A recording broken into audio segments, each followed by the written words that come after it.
Hello, and welcome back to Ryan and Brian's Bible Bistro, a podcast all about the Bible, theology, and all things related to the Christian faith. I'm the Ryan half of Ryan and Brian, and this is episode number 54. Today, Brian and I are talking about Jesus' resurrection in preparation for Easter Sunday. We take a look at the absolute uniqueness of the event and what it means for us as Christians. Before we get started, just a quick reminder that you can find us at thebiblebistro.com, on Instagram and Facebook at The Bible Bistro. You can watch us on YouTube as well at Ryan and Brian's Bible Bistro. If you are watching us there, don't forget to hit that like and subscribe button. We've also set up a Patreon account, so if you're enjoying the podcast and would like to support our continued work, you can do that. You can find a link for that in the show notes, but also by going to the website, thebiblebistro.com, and clicking on the link at the top. If you can't financially support us, you could also support the Bistro by simply sharing the podcast with others or leaving us a review on Apple Podcast. That helps as well. All right, let's jump right into our conversation talking about Jesus's resurrection. Hey, Brian, welcome back to the Bistro. Hey, Ryan, how are you doing? I'm good. You ready to get started here this morning? I'm ready to get started. Hey, it's good to be here together. We're actually together on the Bistro today. We are. We're in the grand city of Greenwood, Indiana. So, which is just south of Indianapolis. I like to call it the sunny side of Indianapolis. It is always sunny down here, isn't it? Except today. Except today, which, we have the spring that never fully springs yet. Right. But it is a good week because when this will be released, it's the week leading up to Easter, what we call Holy Week. Yes, and what's important about Easter? Well, the resurrection. Oh, good. These are the conversations I have with my children. It's not about the Easter bunny. Yeah, we talked about crucifixion and burial last week, so I thought we'd talk about resurrection this week leading up to Easter Sunday. Yeah, it's not good to leave Jesus dead. Yeah, well, and it's an important day for our faith, right? It's a day that we really celebrate, and why is it important? What's the significance for us? Why is the resurrection so important? Might seem like a very simple thing to talk about, but I think there's some scriptures we can look at. It seems simple to talk about, but it's also like it's a very unique thing in the context of history. Absolutely. And not only is it complex to talk about in that way, but also what does it mean for us? Absolutely. And not only in history, but in some ways the whole creation hinges on this event. Jesus raising from the dead, the empty tomb, all that is kind of a hinge pin in history. I know. Yeah, before we get going, fix your microphone there. What's wrong with it? Your fuzzy is push down on the top of the microphone. Okay. Oh, geez. Watch YouTube, everybody. Watch YouTube. Sorry. Anyway, so we're talking about the resurrection here. Yeah. Let us have it. So here's what I was going to say is it was clear from the earliest times, we can see this in the New Testament, that the preaching of the resurrection of Jesus was a part of the gospel message. So, and simply put, Jesus died for our sins, was buried. 1 Corinthians chapter 15 was raised on the third day according to the scriptures, is what Paul says, and then appeared. I would say it's not only that he rose from the dead, but also he appeared to people over a period of time, So the resurrection of Jesus was a part of the central part of the teaching from the very earliest times. I'll give you a couple of examples of this. Well, let me say, first of all, a couple of things that I think that the resurrection does is it shows us that Jesus' death, even his crucifixion, is different than others that took place during the same period of time. We mentioned, we talked about the history of Christianity, or history of crucifixion last week, that crucifixion was a frequent thing. The Romans used it frequently. There are some examples where we see hundreds of people being crucified in the same day. Even the day that Jesus was crucified, he was not the only person who was crucified that day, but we find two people who were crucified alongside of him. All those things together, what makes Jesus' death unique is he doesn't stay in the grave. He rises from the dead. It vindicates him. It shows that he was who he claimed to be, and we'll talk about that a little bit. it shows that his claims are true, and also it makes kind of a decisive, well, not a kind of, it makes a decisive, right? It's a yeah.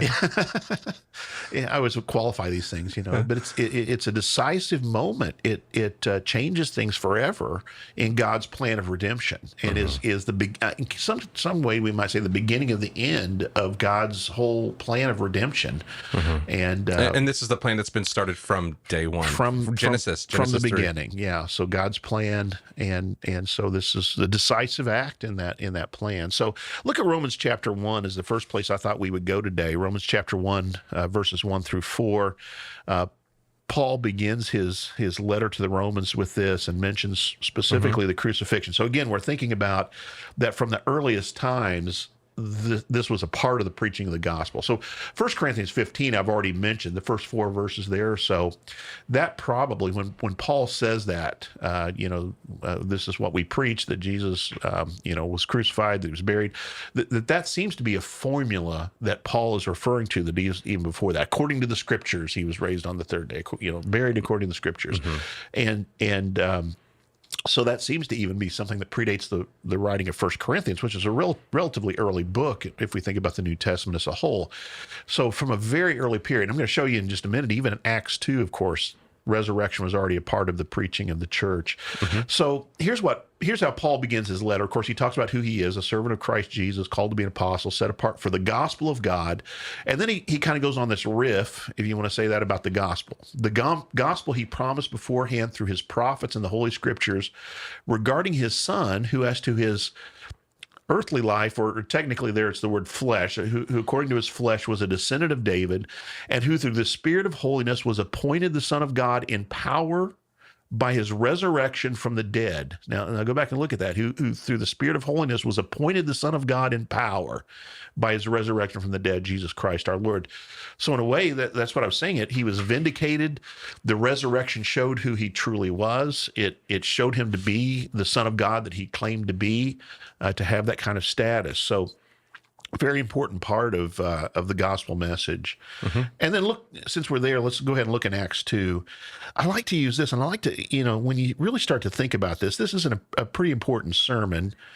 This, of course, is the day of Pentecost, and we still celebrate this every year. We'll remember Pentecost Sunday. We usually say it's a time where we kind of remember the church all around the world, and we think about the church universal throughout history.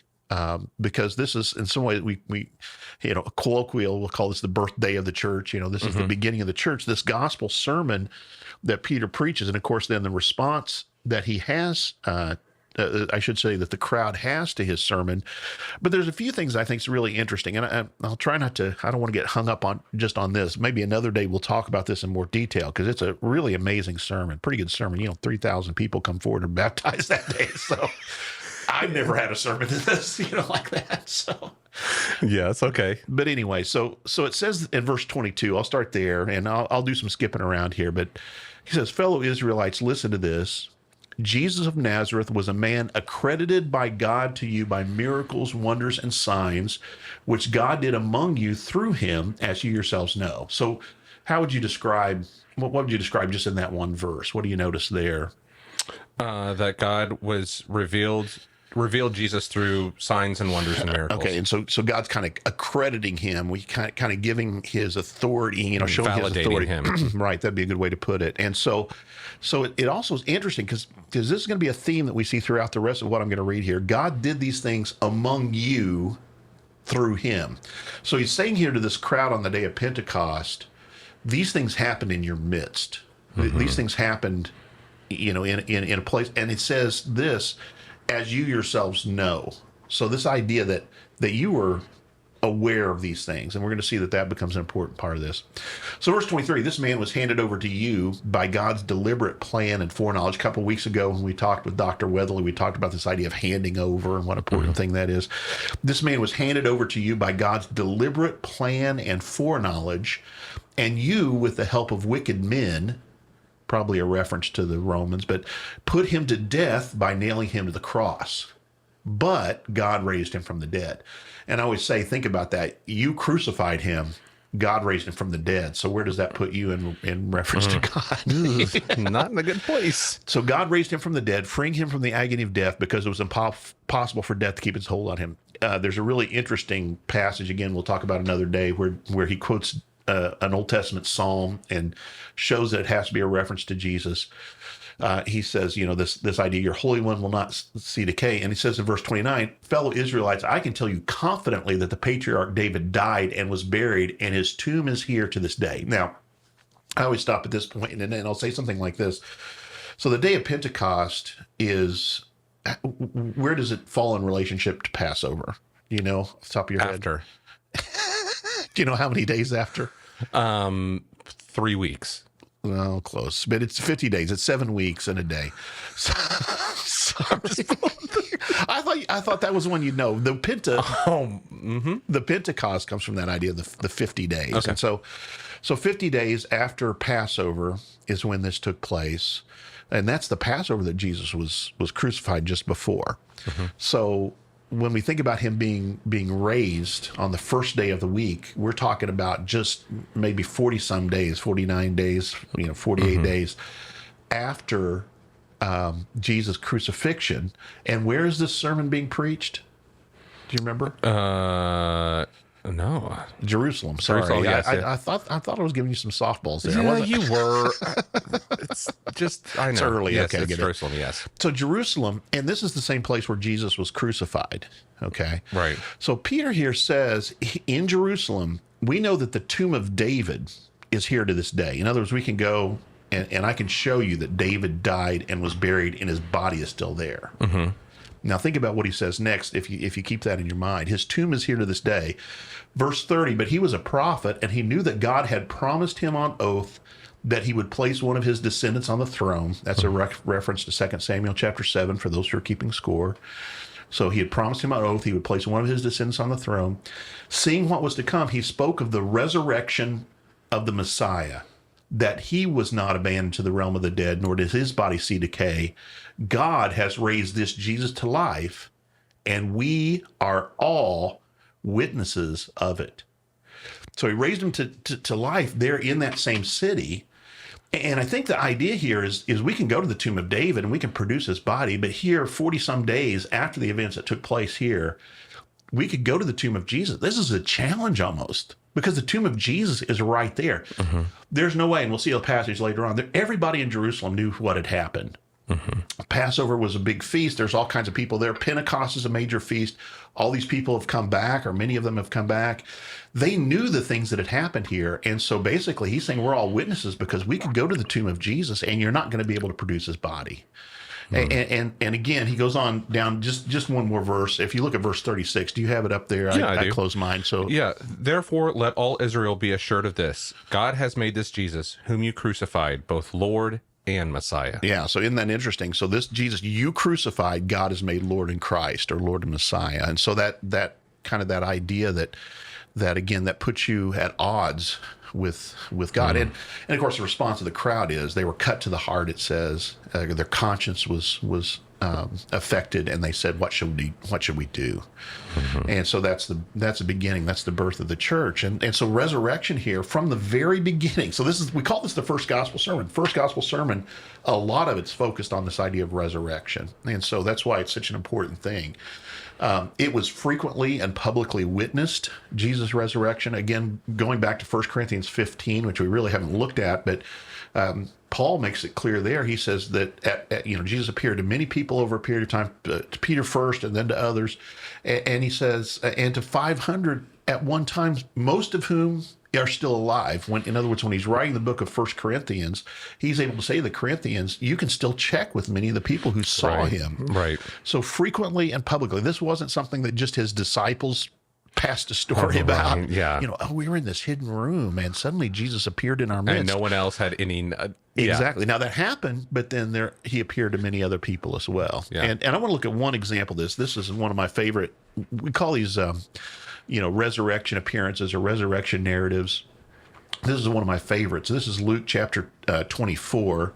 This is the story that we often call the two on the road to Emmaus, or the account that we call the two on the road to Emmaus. Luke 24. Yeah, and it's an interesting story, and I could spend the whole time just on this, and that's not really the purpose, but early in Luke 24, it talks about some of the disciples that Jesus had appeared to.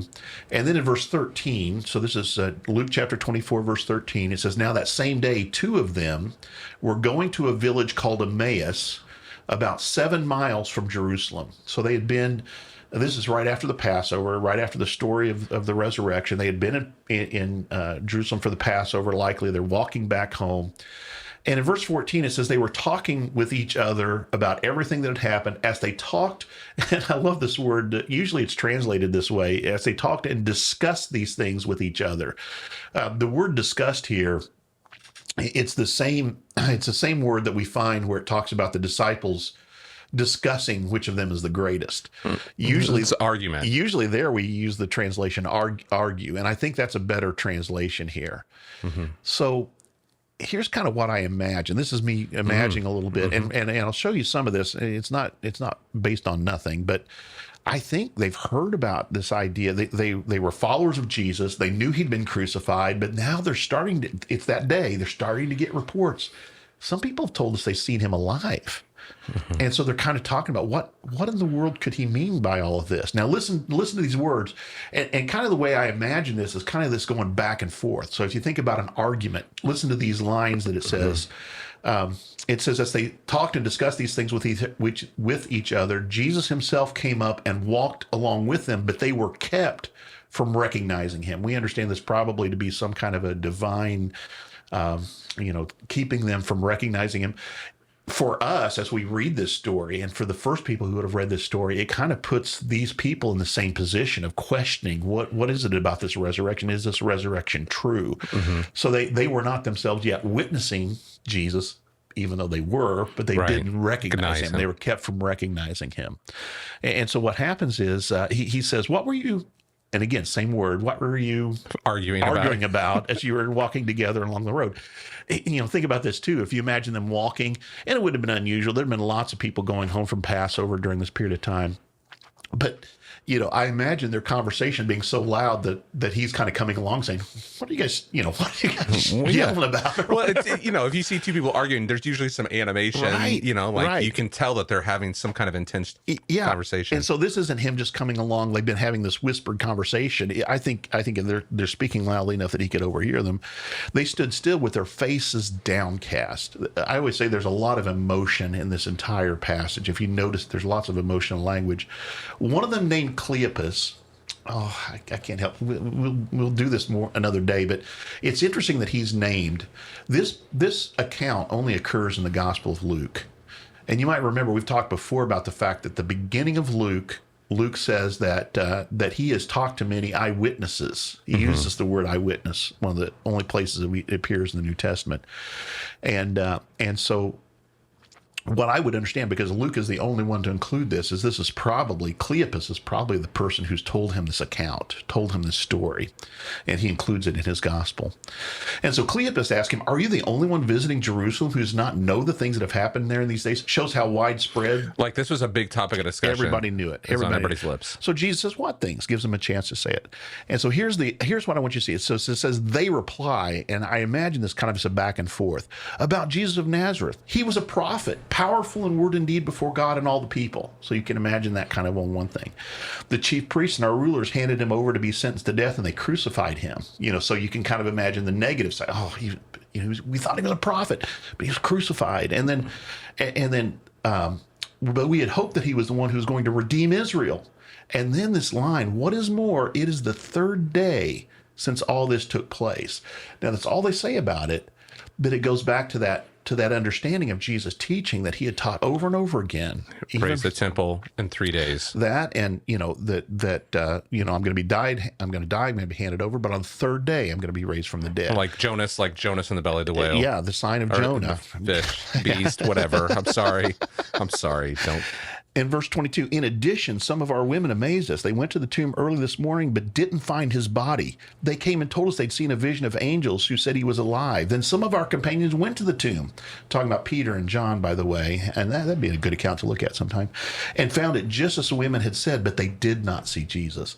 So you see what I'm saying? It's like they're trying to figure this out, and you kind of see both sides of the discussion, the argument. You kind of see both of them. Well, he was a powerful prophet, and it's the third day, and some people have seen him, but they didn't find his body. They're trying to figure out, and you kind of see this emotional sense.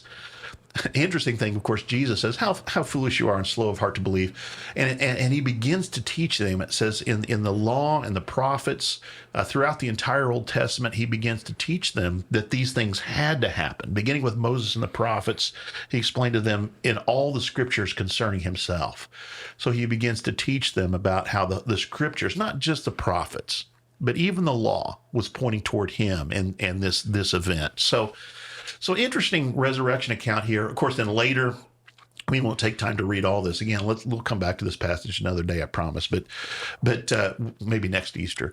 But but it went on, and they finally, it's revealed to him in the breaking of bread. It says so. They invite him into the house, breaking of bread, and they recognize that who he is, and they immediately run back the 7 miles into Jerusalem to tell the disciples that they've seen him. And by this time, he's appeared to the disciples as well. So my whole only point by this is there were people who had this firsthand experience with the risen Jesus, and we're not just talking about a few people, and they continued from a very early time to talk about and to tell these resurrection accounts, these resurrection stories, so that the early church, you see the effect that this had. Now, there's an author we've talked about a lot that we really, this author that we really think a lot of by the name of Tom Wright, or N.T. Wright. Mm-hmm. And he's written a couple books, one really phenomenal book on this idea of the resurrection. I'm holding it up right now. So this is the resurrection of the Son of God. That one has a little bit of damage on it, but it does. And then there's a shorter book called Surprised by Hope that has a lot of the same kind of things in it. Mm-hmm. And really the interesting thing there is, especially in that longer book, he goes into a lot of the detail of showing why this event is something, you mentioned it earlier, is a unique thing. Yeah, I read this book several years ago, and I think it was one of the first books that I'd read from N.T. Wright. I don't get to call him Tom. You can call him Tom. I'm an N.T. So he puts on the book. I'm going to call him N.T. So I read this. I think it was one of the first books that I'd read from him. Right. And it was, it's a larger book, but I was just really engrossed in it as he talks about, like, this was really a unique thing. Yeah. And kind of juxtaposed it against, I think that's one of the things, some say, like, oh, the resurrection didn't really happen. The Jews took, they had these ideas from the Greeks or the Romans about people coming back from the life, all that stuff. But what N.T. was saying was that it was just a totally unique event. Like, this was nothing that had been, the language that was used was like nothing that had ever been discussed in history up to that point. And you'll still see this today. Like, we're on YouTube now, and if you search YouTube for resurrection of Jesus, you'll find you don't have to look very many pages down until you find somebody who's going to say, oh, this is just like the Egyptian myths, or this is some kind of a mystery religion kind of thing. But one of the things he argues in a very good way is that this idea of resurrection that we find here is different than any of these other things. And so one of the points that I would make in regard to this is, as I've said, there's a changing point. It's not just about being raised from the dead. Resurrection here is a changing. It's an introduction of a new kind of humanity. Other people have been raised from the dead, right? Can you? I know. Can you name some? I'm looking right in the camera. Lazarus was raised from the dead. Well, in fact, we'll look at that account a little bit. Lazarus was raised from the dead. Who else can you think of? Oh, who else was raised from the dead? Well, I mean, there is the Elijah raised a child. Yeah, Elijah in the Old Testament. Jesus raised a child. The widow of Nain's son. Yeah. Luke 5 or 6, wherever that is. So there are people in the Old Testament and the New Testament. People were raised from the dead. The kid that fell out the window. Yeah, that's later, but Paul. But yeah. So there are people who are raised from the dead. They die again, right? Mm-hmm. But resurrection. Paul puts it this way again to quote 1 Corinthians 15, he talks about that the perishable will be raised imperishable. In other words, the resurrection is a different kind of raising. So Jesus is raised in a glorified body. We often will say he's raised in a way that he will never die again. It's not just a restoration to a previous state. It's a resurrection to something new. To something new, a new creation, we could say, and it's the beginning. So this is why, and here's the point I was going to make. This is why Paul can call him the first fruits from among the dead. He was not the first person ever to be raised from the dead, but the resurrection was a change. It was a breaking point with what had come before. It was the first. It was death being put to death. Yeah. So that's what, absolutely. So the same way, Paul says later in the book of Romans, this idea that just as death entered the world through one person, through Adam, that in Christ all are made alive. Right. So he's the first fruits from among the dead. He's going to be the first among many brothers. And so here's this, brothers and sisters. Here's this change that takes place in the fabric of reality, we could say, and it's that hope, not the hope of resuscitation, we sometimes will say, or just being raised from the dead, but this hope of a resurrection life, that we're going to be raised never to die. We're going to be raised imperishable, incorruptible. We'll be raised in a way that we are able to enjoy what God intended for us from the beginning, from creation. If you look back at the garden before the fall, very short. It's a very short time. Come on, we can need more than a chapter or two here. But we look back at the garden life, we could say, and that image is what resurrection, what we're looking forward to. So we're going to talk about what the significance for us of resurrection is, and I think that's central. It's the promise. That hope is of a new creation, of a new way of being, so to speak. So that's what the idea of him being raised bodily. So I mentioned you mentioned Lazarus. So let's look at John 11. There's a couple of other passages I want to look at, but let's look at John 11. I love this passage because it's Jesus. There's a lot of things we see here. Of course, this is the famous Jesus wept passage where we see his emotion at the death of his friend Lazarus. But down in, I thought I had it here. I'm going to have to look it up. I apologize. Look down about verse 17 or so. We're not going to necessarily read all this, but I am there. What happens is Jesus comes to see his friend Lazarus. He already knows that he's dead, that Lazarus is dead. And Lazarus' sister comes out to meet him. This is in he'd already been in the tomb 4 days, it says. And that Martha, verse 21, comes out to meet him, says, "Lord, if you had been here, my brother would not have died." And I always say I love her faith. There's no question, if you've got Jesus is life. That Jesus is, he's able to heal. If you'd been here, my brother, and he says, she says, even now I know what God will give you whatever you ask. And Jesus says to her plainly, your brother will rise again. And Martha answers, I know he will rise again in the resurrection at the last day. Now, this is the belief. Not every Jewish person in the first century believed in the resurrection. Famously, we know the Sadducees didn't believe in the resurrection. But this tells us something about, and most of the earliest followers of Jesus seem to have been Pharisees, at least from that party that had that theological belief. And so she says, I know he'll rise again at the resurrection at the last day. And Jesus makes this statement. And I think the audacity of the statement, if it is not true, now it is true, right? But just that he says this in this way, Jesus' response is, I am the resurrection and the life. The one who believes in me will live even though they die, and whoever lives by believing in me will never die. So that's the idea of the promise of this never dying. That's the transformation. What we call eternal life, what John calls eternal life. This idea that the one who believes in me will live even though they die.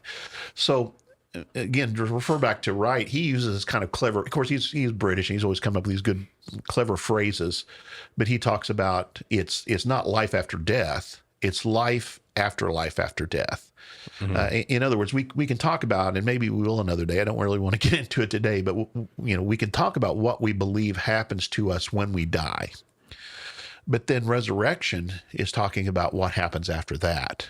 When at the culmination and the consummation of all things, at that, when God's plan of restoration reaches its fulfillment, that we will be raised in eternally, that we will be raised to live forever, and to be what God intended things to be from the beginning, what God's desire was for things to be at the beginning, and so I think that this idea of being the resurrection of life, and then he asked Martha, "Do you believe this?" And she says, "Yes, Lord, I believe that you are the Messiah, the Son of God, who's come into the world," which I think is a great statement of faith.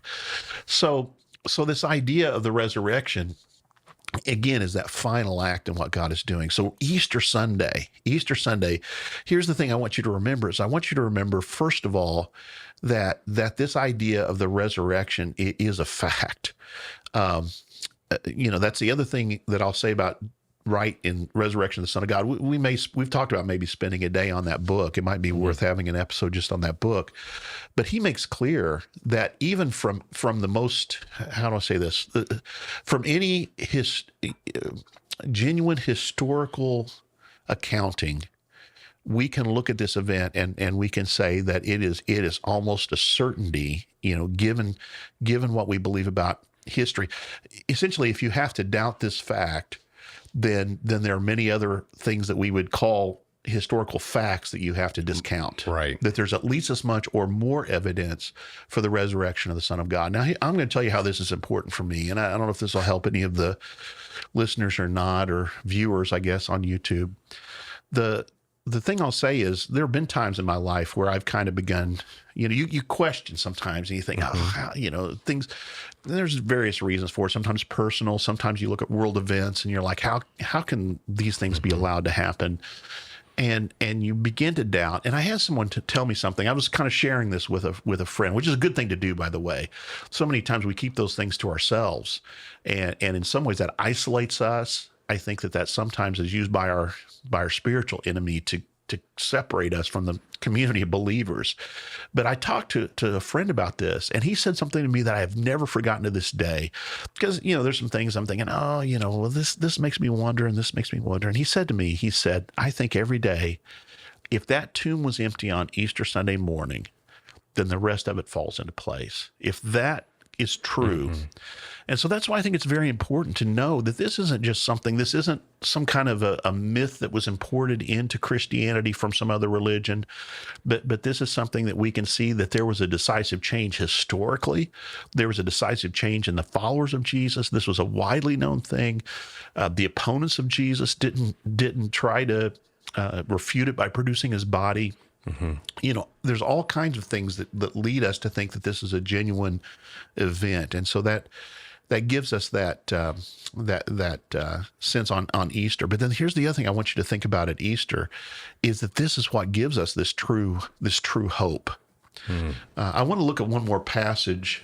Anything you want to add at this point, or no? I think that's really important. That it's I think we can get lost in the resurrection sometimes and thinking that it's, even though we know we would be resurrected to never die again, but it's still right. It's like the resurrection is a total new creation. Yes. Like it's hard for us to envision ourselves outside of the life and death right now. Right. We're swimming in this sea. Water. I always say, it's like fish doesn't know it's in water, right? And how much of what I do is about the brokenness I have within, even brokenness I don't recognize in myself, or maybe even more to the point, the brokenness I do recognize and I fail to do anything about. But the brokenness with relationships. But what an amazing thing to think about this world to come, this age to come, as the New Testament often will call it, when we can no more wars, no more rumors of wars, no more death, crying, mourning, pain, suffering. When that will be past. That's Easter Sunday morning. Is that victorious? That's that remembrance of what it is that Christ is raised from the dead. But anyway, was there something else that you want to say? No. Sorry, I just took over again. What's new? Huh? Yeah. You're right about that. No. I think that's an important thing for us to come back to, that it's not just coming back. I mean, and I think we all, it's in our memory, like it's in our head. We know that, but it's almost like, what does it feel like in our heart? You know what I mean? Like to internalize that the resurrection that is to come, and I think it's hard for us. We talk about it when we read in Revelation, no more tears, no more suffering. But like, it's hard to even fathom that. It's like the conversation I have with my kids about like God created before, what was there, like what was there before creation? And it's like, like their minds start to explode, right. But it's even for me, as I think about who am I outside of my own sin, right? You know what I mean? Like that, it's, my own, who am I, and but kind of being freed from that. And that's what truly means to be human, what truly means to be alive in God's creation. Yeah. Jesus just demonstrates true humanity to us and for us. Yeah. So I always say on Easter then this as well. And I think it's important for us to keep in mind, what does it mean for us to live as resurrection people?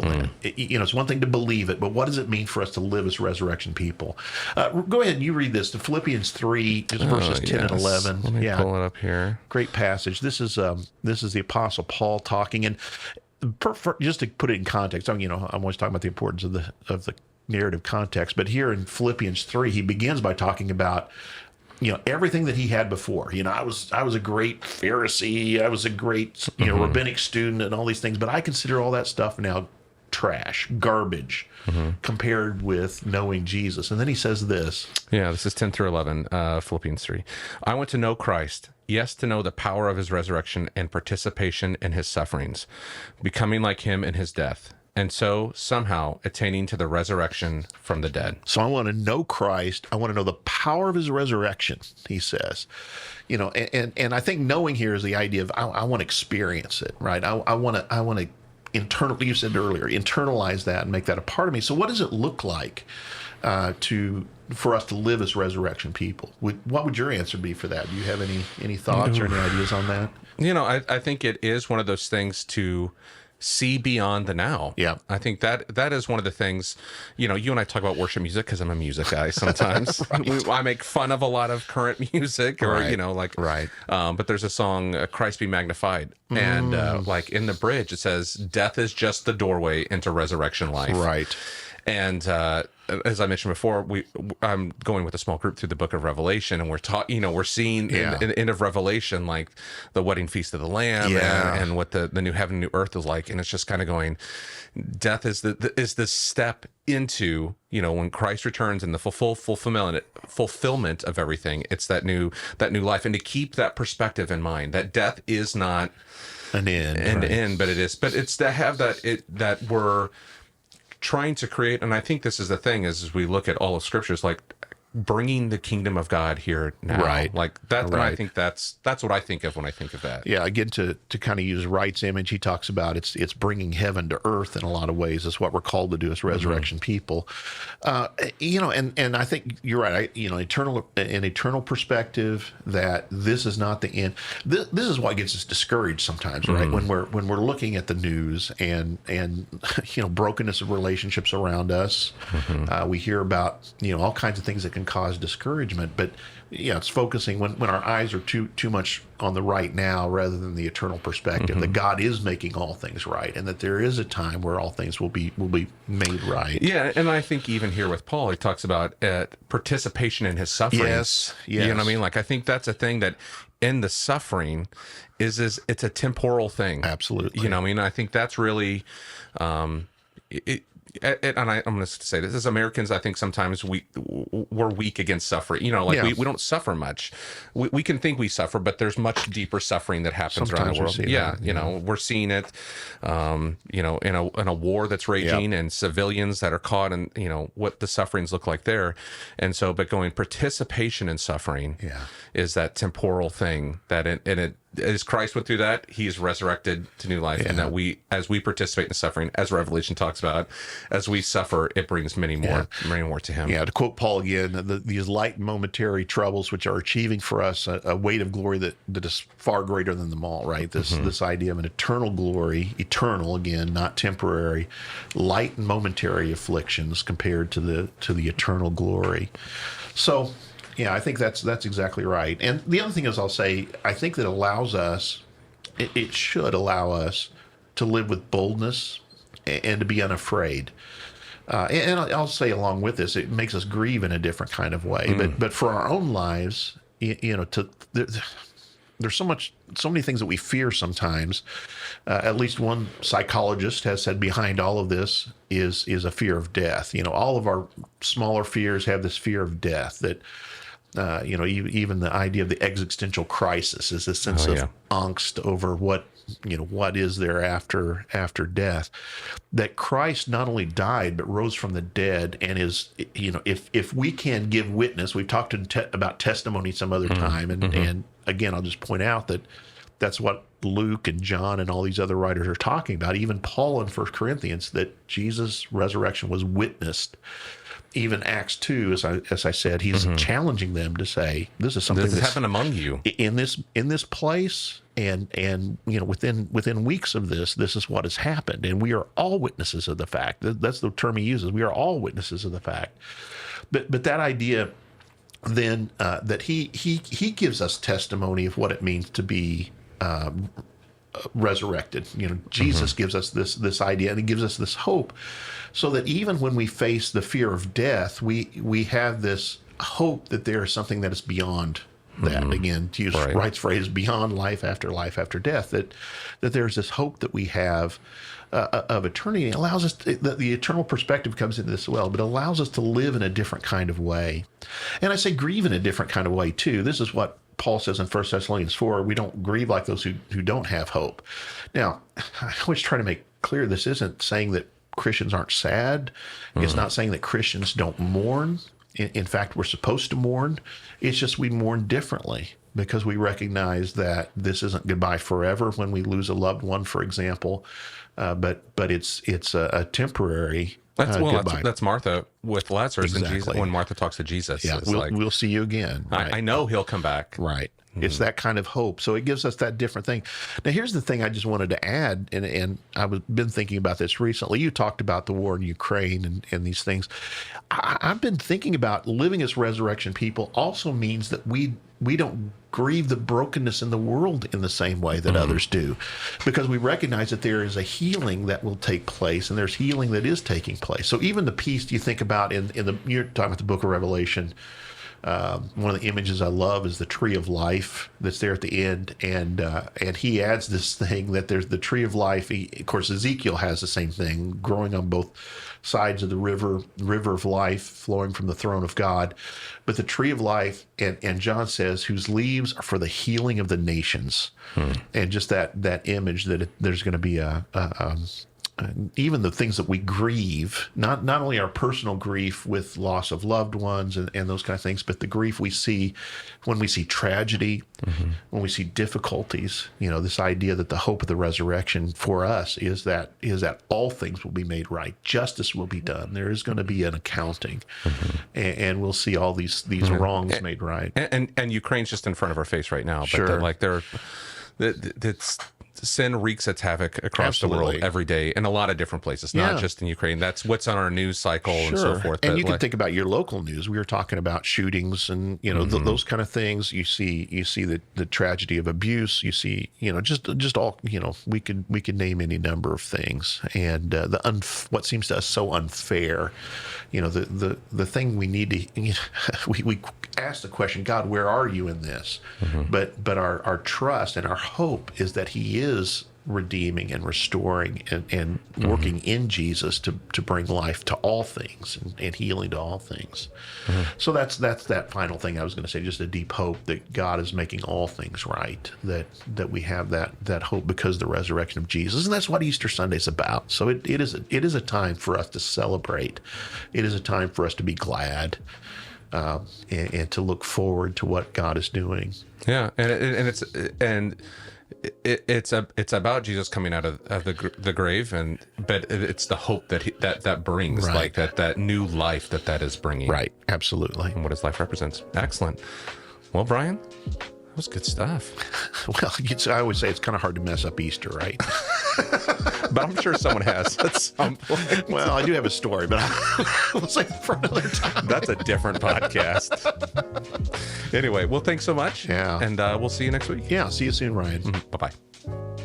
Thanks so much for listening to this episode of Ryan and Brian's Bible Bistro.